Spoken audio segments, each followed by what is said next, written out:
안녕하십니까, 박사입니다. 제2차 러시아 아프리카 정상회담이 열리고 있는 상트페테르부르크에 예프게니 프리고진이 나타났습니다. CNN이 화들짝 놀라 뭔 일인가 싶어 분석을 한다고 난립니다. 쿠데타에 실패한 반역자가 벨라루시에 있는 것으로만 알았는데 여기저기 전전하다 상트페테르부르크의 한 호텔에 나타났기 때문입니다. 우크라이나 내무차관 안톤 게라셴코는 경악했습니다. 프리고진과 함께 사진을 찍은 이는 중앙아프리카공화국 대통령의 의전실장 프레디 마투린 마푸카입니다. 푸틴이 주재하는 행사 주변에 프리고진이 나타나자 어이없다는 반응을 보였습니다. 이 사진을 유포한 이는 중앙아프리카공화국 방계에 있는 러시안 하우스 원장 드미트리 시트였습니다. 그런데 사실 놀랄 일도 아닙니다. 중앙아프리카공화국은 바그너 그룹의 사업 영역입니다. 지금까지 프리고진이 최고 권력을 노리고 쿠데타를 일으켰다고 소설을 써온 집단 서방의 미디어가 지금 와서 오보를 인정하기 싫으니 놀란 척을 하고 어이없는 척을 하는 것입니다. 그러면 오늘 방송의 본론으로 들어가 보겠습니다. 제2차 러시아 아프리카 정상회담의 주제는 경제와 인도주의 협력입니다. 러시아 아프리카 국가 간 파트너십과 흑해 곡물 거래, 식품, 에너지, 주권 보호 등 상당히 다양한 주제를 다루고 있습니다. 50개국이 넘는 아프리카 국가 대표단이 집단 서방의 만류에도 불구하고 러시아로 날아갔습니다. 이 가운데 국가 정상은 17명입니다.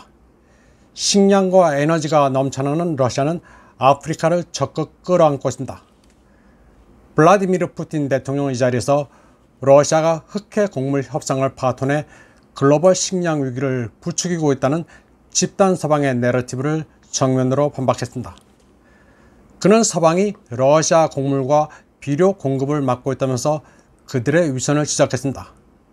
푸틴 대통령은 곡물 협정이 체결된 한 해 동안 모두 3,280만 톤의 화물이 우크라이나에서 수출됐지만 70% 이상이 고소득 국가, 주로 유럽으로 향했다고 지적했습니다.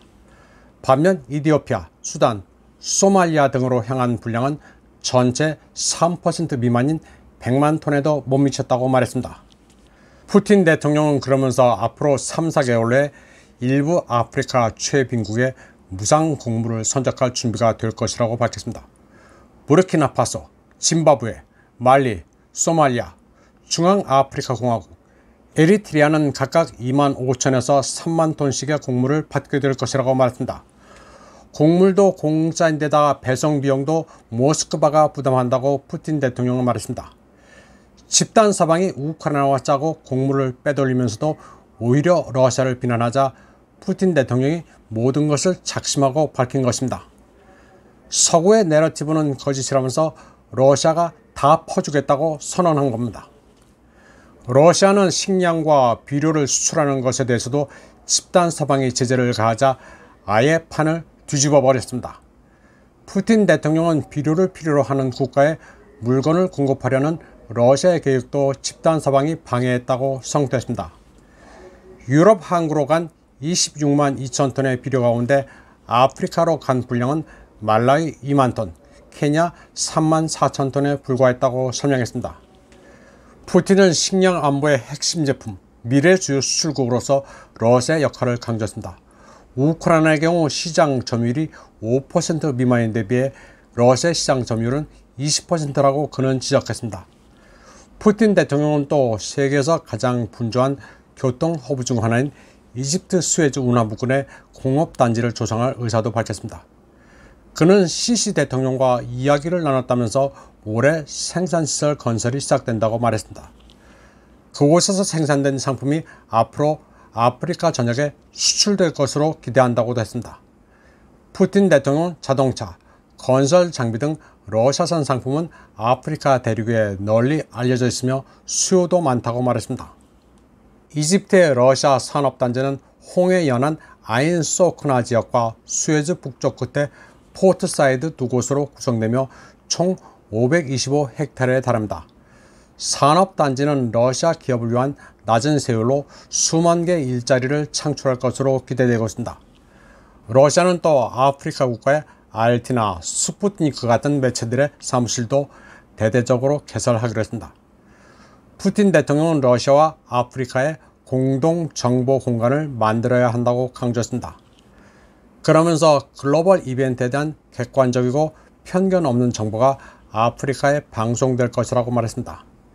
아프리카 방송연합회 회장도 아프리카에서 러시아 언론과 협력할 준비가 되어 있다고 말했습니다. 그레고리 은자카 아프리카 방송연합회장은 그동안 아프리카에는 자기네들과 무관한 콘텐츠를 소비할 수밖에 없었다면서 일부 국가에서는 사고와 전통의 타락으로 이어지기도 했다고 말했습니다.